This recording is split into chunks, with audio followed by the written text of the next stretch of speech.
नमस्कार, आप देख रहे हैं हार्ट अटैक भारत। मैं हूं दिवाकर विक्रम सिंह। पिछले कुछ दिनों से मैं आपसे हर दिन बात नहीं कर पा रहा हूं, लेकिन राष्ट्रीय और अंतर्राष्ट्रीय घटनाक्रमों पर मेरी पूरी नज़र है। स्थिति ये है कि पूरे दुनिया की आबोहवा में विरोध और दहशत एक ऐसा माहौल बना हुआ है जिससे फिलहाल दुनिया उबर नहीं रही है।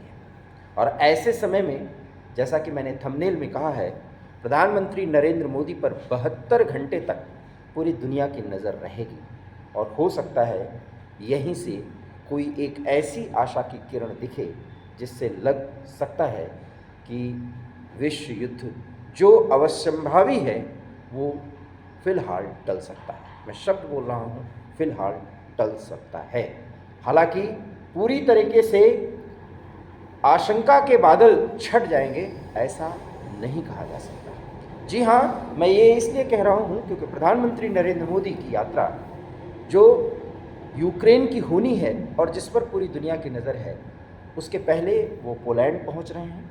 और वारसा, पोलैंड की राजधानी वारसा में वो जिस तरीके से वहाँ के राष्ट्राध्यक्ष से बातचीत करेंगे, वहाँ के प्रधानमंत्री से मिलेंगे, और जिस तरीके से भारत और पोलैंड के संदर्भों में बातचीत होगी, लेकिन उस बातचीत में वैश्विक शांति का एक बड़ा आधार भी तय किया जा सकता है या उसकी रूपरेखा बनाई जा सकती है, जिसकी संभावना बनती है प्रधानमंत्री नरेंद्र मोदी के पहल का। और 2 दिन पोलैंड में रहने के बाद वारसा से वो ट्रेन के जरिए यूक्रेन पहुंचेंगे।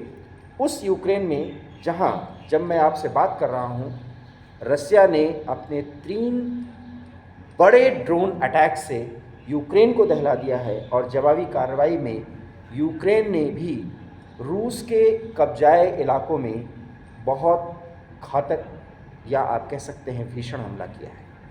ये युद्ध किस तरफ जा रहा है ये अब बताने की ज़रूरत नहीं है, क्योंकि यूक्रेन जिस तरीके से रूस के 35 किलोमीटर क्षेत्र पर अधिकार जमाने की बात कह रहा है और इसकी लगभग पुष्टि हो रही है, ये इतना तो तय हो चुका है कि यूक्रेन से बहुत ही अच्छे तरीके से बदला व्लादिमीर पुतिन लेना चाहेंगे। और अगर वो ऐसा नहीं कर पाए तो उनके स्वयं के राजनीति के लिए और रूस की जनता की शांति की संभावनाएं छीड़ हो जाएंगी। उन परिस्थितियों में रूस को क्या करना पड़ेगा ये आप समझ सकते हैं।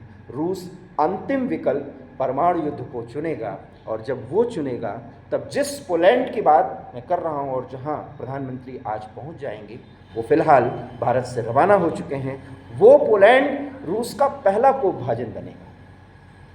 यूक्रेन की समाप्ति या यूक्रेन को हराना, और अगर भीषण हमला हर तरीके से किया जाए तो बिल्कुल मुश्किल नहीं है। हालांकि जिस युद्ध को खत्म होने की बात 1 हफ्ते की जा रही थी, वो अब 3 साल तक खिंच गया।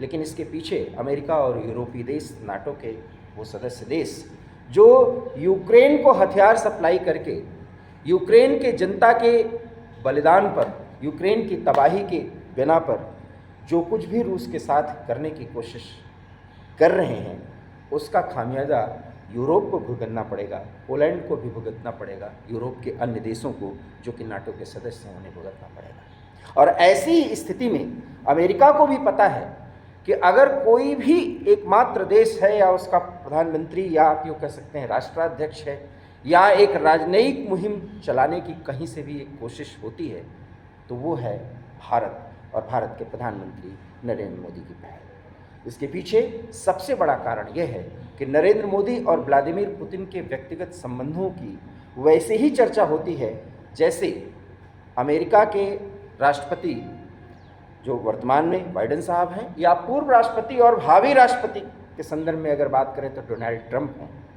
उन दोनों के साथ जो भारत के रिश्ते हैं और प्रधानमंत्री के व्यक्तिगत रिश्ते हैं, उससे कहीं बेहतर रिश्ते रूस के साथ हैं। और जो परंपरागत तरीके से आगे बढ़े और अब पिछले 10 सालों में जिस तरीके से उसे प्रधानमंत्री नरेंद्र मोदी ने समय समय पर विभिन्न मंचों के माध्यम से रूस और भारत के मैत्री को आगे बढ़ाया है, वो ये तय करता है कि यूक्रेन अगर वो 23 तारीख को पहुंच रहे हैं तो यूक्रेन कि राष्ट्रपति जेलेंस्की को भी वो बहुत कुछ समझाने, बताने और जताने की कोशिश करेंगे कि समय रहते अगर यूक्रेन ने शांति की और बातचीत की पहल नहीं की और वहीं से ये संदेश देने की कोशिश अपने मित्र व्लादिमीर पुतिन को वो करेंगे कि अगर एक मौके को व्लादिमीर पुतिन और रूस ने नहीं बनाया तो बर्बादी यूरोप की होगी, यूक्रेन की होगी, अमेरिका की होगी, लेकिन रूस भी नहीं बचेगा, क्योंकि वो बर्बादी सिर्फ परमाणु युद्ध के जरिए ही होगी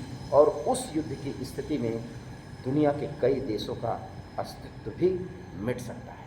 और ये युद्ध अवश्यंभावी इसलिए लग रहा है क्योंकि किसी भी पहल का आज तक सार्थक परिणाम नहीं निकल सका है, और जबकि भारत और रूस और यूक्रेन के युद्ध के संदर्भ में अगर बात की जाए तो भारत ने तमाम पहल की है और खुद व्लादिमीर पुतिन से 2-3 मौक़ों पर प्रधानमंत्री ने कहा है कि ये समय युद्ध का नहीं है, और यही बात वो यूक्रेन के राष्ट्रपति से भी करेंगे और जेलेंस्की को ये बताने की कोशिश करेंगे कि अमेरिका और नाटो के दम पर या उनके उकसावे में, या जिस तरीके से, माफ़ करिएगा इन शब्द का मैं इस्तेमाल कर रहा हूँ, कि चने की झाड़ पर चढ़ाकर ये देश यूक्रेन के जरिए रूस को चेक एंड बैलेंस करने की कोशिश कर रहे हैं, उसका खामियाजा तो भुगतना पड़ेगा यूक्रेन को। तबाही सुनिश्चित है, लेकिन बर्बाद तो वो पोलैंड भी होगा जहाँ प्रधानमंत्री आज पहुँचेंगे। इसलिए प्रधानमंत्री नरेंद्र मोदी और पोलैंड के राष्ट्राध्यक्ष के बीच में, वहाँ के प्रधानमंत्री के बीच में बातचीत द्विपक्षीय संबंधों के संदर्भ में भी होगी, और इस पर भी होगी कि जिस तरीके से पोलैंड ने भी यूक्रेन और पोलैंड और रूस की सीमा पर पोलैंड ने जिस तरीके से अपनी सैन्य तैयारी पिछले कुछ हफ्तों में की है, उससे इतना साफ है कि अगर व्लादिमीर पुतिन ने जिस तरीके से धमकी दी है पोलैंड को कि वो यूक्रेन और रूस के बीच चल रहे युद्ध में एक ऐसी भूमिका अदा करने की कोशिश करता है, अगर अपना एयर स्पेस देता है, अपनी ज़मीन का इस्तेमाल करने देता है नाटो को या यूक्रेन को, उससे सहायता यूक्रेन को मिलता दिखेगा तो पोलैंड की तबाही निश्चित है। और अगर पोलैंड की तबाही निश्चित है तो यूरोप के अन्य नाटो देश भी सक्रिय होंगे, और उस स्थिति में